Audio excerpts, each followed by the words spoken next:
communicating with the world in one sense, but also dissecting the way that other people communicate.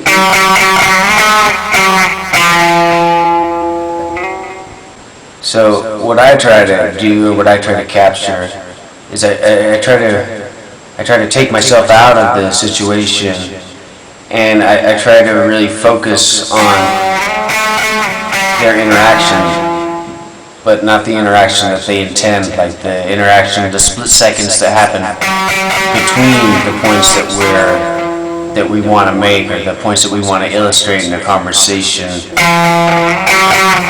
I think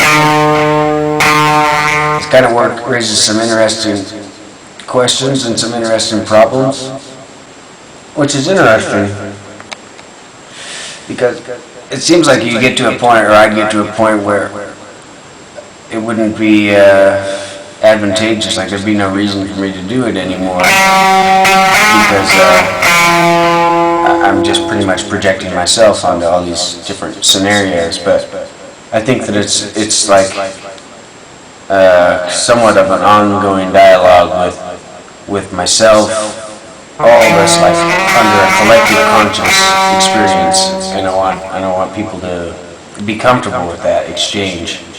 The interesting challenges, I think, arise from trying to capture people in their natural state, and places in their natural state. Is how do you really capture them in a medium that does them justice?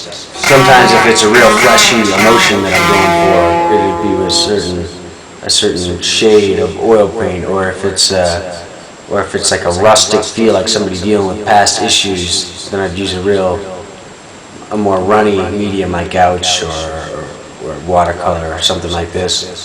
But a lot of times I end up stacking the mediums together. But I think that the most important part about the whole process is being open to those ideas. But I don't know.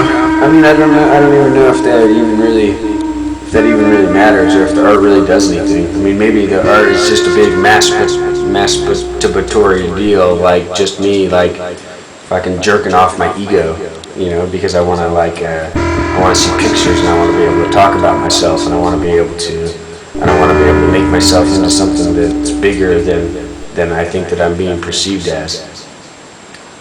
I don't know, maybe that's part of it.